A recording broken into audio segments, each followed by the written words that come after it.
그냥 해봤어. 시장이실 시작을 해보겠습니다. 소개 그러려니 하고요.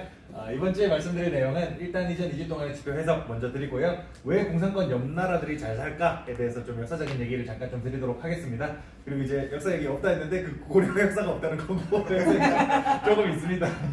그리고 이제 서비스를 수출하는 나라 미국에 대해서 말씀을 드릴 거고, 그리고 최근에 이제 정치권에서 코리아 디스카운트 관련한 얘기가 많이 나왔죠. 그래서 해소될지에 대해서 말씀을 좀 드려보도록 하겠습니다. 그리고 이제 앞으로 2주 동안 주목할 만한 지표에 대해서 말씀을 좀 드리겠습니다.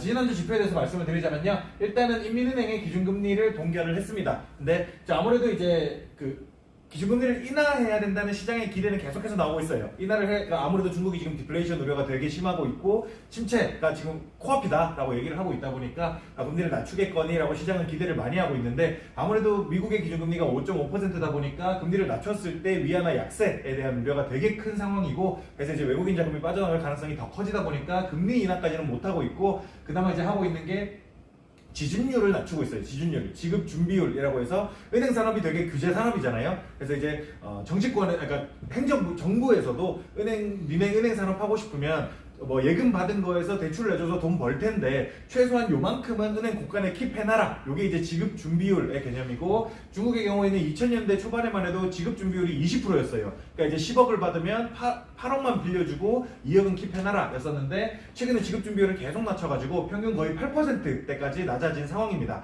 근데 이제 재밌는 게 불과 2월 5일에 원래 이제 지준율 발표를 할 거였거든요. 어차피 2월 5일에 지준율을 떨어뜨린다 어쩐다 얘기를 할 거였는데, 그거를 굳이 1월 말에 우리 2월 5일에 지준율을 50bp 인하를 할게요. 그러니까 25bp도 아니고 50bp 인하를 할게요. 원래 25bp씩 조절을 하던 것들을, 그러니까 지준율을 낮춰가지고 유동성을 더 공급하는 것들을 굳이 50bp 낮추겠다는 거를 굳이 2월 5일이 아니라 1월 말에 먼저 발표를 했습니다. 그러니까 이제 유동성이 급격히 빠져나가고 있는 거에 대해서 중국 정부도 우려를 했던 거겠죠. 그래서 이제 1월 말에 먼저 얘기를 했다가 2월 5일에 지준율 50bp 인하를 하겠습니다 라고 얘기를 해서 또 이제 지급 준비율이 평균 8%대로 이제 엄청나게 떨어져 있는 상황이고요. 그리고 이제 한국의 생산자 물가지수 발표가 있었고, 일본은행의 기준금리 결정이 또 마이너스 0.1%로 동결이 됐습니다.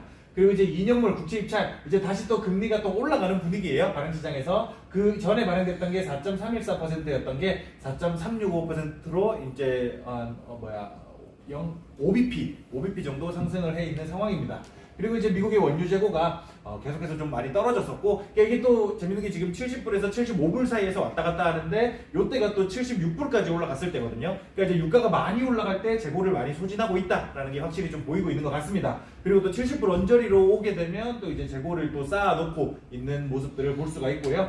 그리고 이제 한국의 GDP 0.6% 성장을 했습니다. 잠정치기는 한데 연율로는 1.4% 성장했어요. 그러니까 작년에 한국의 성장률이 1.4%였는데, 재밌는 게 이게 97년 외환위기 오고 이제 08년 서브프라임 모기지 왔었고 20년 코로나 터졌었잖아요. 그 세 번 제외하고는 우리나라 GDP가 2% 밑으로 내려간 게 이번이 또 처음입니다. 그 경제 위기가 왔을 때를 제외하거든요. 근데 이제 앞으로 이제 인구수나 이런 것들을 종합적으로, 고령화 문제나 이런 것들을 종합적으로 봤을 때 앞으로 한국의 잠재 성장률은 계속 떨어질 텐데, 그럼 그에 따르면 이 우리나라의 성장률 자체도 이제 2%를 넘어가기가 과연 쉬울까? 내년에는 어떻게 2% 넘어간다라고 예측을 하고 있기는 한데, 과연 그 다음 해에는 어떨까에 대해서 또 관전 포인트가 될 것 같습니다. 그리고 이제 유로존의 기준금리 결정이 있었고 4.5%로 동결을 했습니다. 미국의 GDP 또 어마어마하게 나왔습니다. 3.3%나 성장을 했고, 미국 GDP도 이제 연율로도 3.3%를 넘게 성장을 했는데, 좀 이제 미국의 GDP가 한 24조 달러 정도 되거든요. 23조 달러, 24조 달러 좀 되고, 한국의 GDP가 1조 7천억 달러 정도 됩니다. 대충 그 정도 되는데, 그러니까 미국의 GDP가 우리나라보다 한 17배 더 커요. 16배, 17배 더 큰데, 그렇게 큰 나라가 3%, 4% 성장을 했다는 거는 거의 우리나라 한 해 GDP만큼 성장을 해버렸습니다. 한 해만큼은 아닌데, 한 해 GDP의 한 70%만큼 성장을 해버렸어요. 어마어마한 나라인 거죠, 미국이. 그래서 엄청나게 또 성장을 했고, 이제 신규 실업수당 청구 건수는 예상치보다 조금 높게 나왔습니다. 그리고 이제 일본의 소비자 물가지수, 그러니까 일본은 디플레이션이 하도 길어지던 나라다 보니까 우리 유가 올라서 물가 오르는 거 이런 거 신경 안 써. 우리는 푸드와 에너지, 식료품과 에너지를 제외한 임금의 물가를 보겠어 라고 얘기를 하고 있고, 그래서 이제 그거의 물가는 또 오르는가 싶더니 다시 또 2.2%로 떨어지는 모습을 보여주면서 요 완화적인 통화 정책이 지속될 가능성이 조금 높다고 볼 수 있겠습니다. 그리고 이제 미국의 PCE 물가 그 예상치 거의 비슷하게 나와가지고 별로 특별한 이변은 없었고요.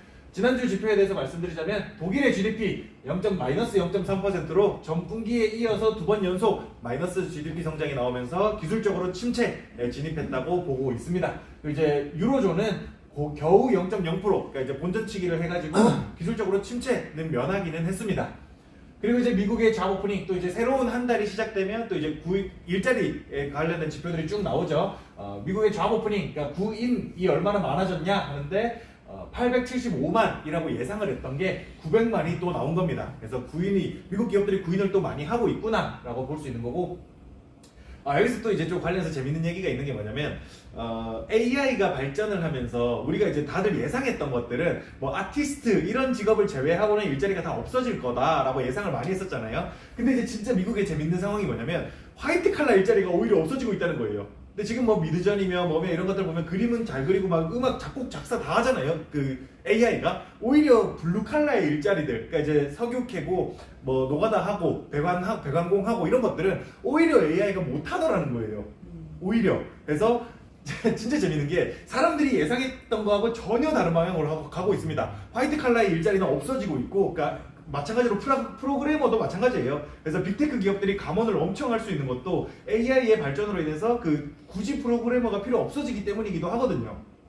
그래서 화이트 칼라 일자리가 없어지고 있고 블루 칼라 일자리가 늘어나고 있습니다. 그래서 그런 것도 이제 조금 한번 관전 포인트로서 생각해 볼 만한 여지가 있는 것 같고요. 그래서 이제 또 재밌는 거는 미국에서 소득의 불균등이라고 하잖아요. 그러니까 화이트 칼라와 블루 칼라 간의 소득 격차가 이제 계속 벌어지고 있던 게 AI 이후로 오히려 좁아지고 있습니다. 소득 격차가. 오히려 블루 칼라가 지금 더 벌고 있어요. 화이트 칼라는 점점 못 벌고 있고. 참 재밌는 상황인 것 같아요. 예상했던 거랑 전혀 다르게 흘러가고 있으니까. 그래서 또 이제 한국의 산업생산 발표가 있었는데 예상치보다 조금 높은 6.2%가 나왔습니다. 그리고 이제 중국의 제조업 심리지수 50보다 좀 낮은 49.2%로 비관하는 사람이 좀 더 많다는 거죠. 그리고 이제 독일의 소비자 물가지수는 예상치보다 조금 낮게 나왔고, 또 이제 ADP라는 민간 기업에서 발표하는 비농업 고용인구 변화 예상치보다 낮게 나와가지고 미국 경제가 침체가 되나 또 기대를 했는데, 근데 또 놀라운 게 미국 노동부에서 발표하는 이 고용 보고서를 보니까 예상치 187K에서 훨씬 높은 353K가 나온 겁니다. 와, 미국의 일자리가 진짜 그러니까 일 자체를 하는 사람이 많이 늘어났구나. 주로 이제 블루 칼라 위주로 많이 늘어났겠죠, 아무래도. 그래서 이제 이런 상황이 있고, 또 이제 미국의 원유 재고 일정 좀 늘었고, 기준금리 결정 5.5%로 동결을 했습니다. 근데 이제 여기서는 동결을 할 거는 누구나 알고 있었으니까 여기서 멘트가 중요한 건데, 작년에 이제 마지막 FOMC 회의 때는 이 금리 인하에 대해서 조금 이제 생각을 해봐야 될 것 같다라는 뉘앙스의 멘트를 쳤었는데, 이번에는 또 반대로 얘기를 했습니다. 금리 인하 3월에 안 할 거다. 그러니까 우리 지금 자신 있고 우리 미국 경제 강하고, 그러니까 3월에 인하할 거 기대하지 마라. 이런 뉘앙스로 얘기를 했다 보니까 시장에서 조금 또 이제 놀라기도 하긴 했는데, 어쨌든 좀 스탠스가 12월에 엄청 비둘기파적으로 나왔다가 이번에 또 매파적인 얘기를 많이 했습니다.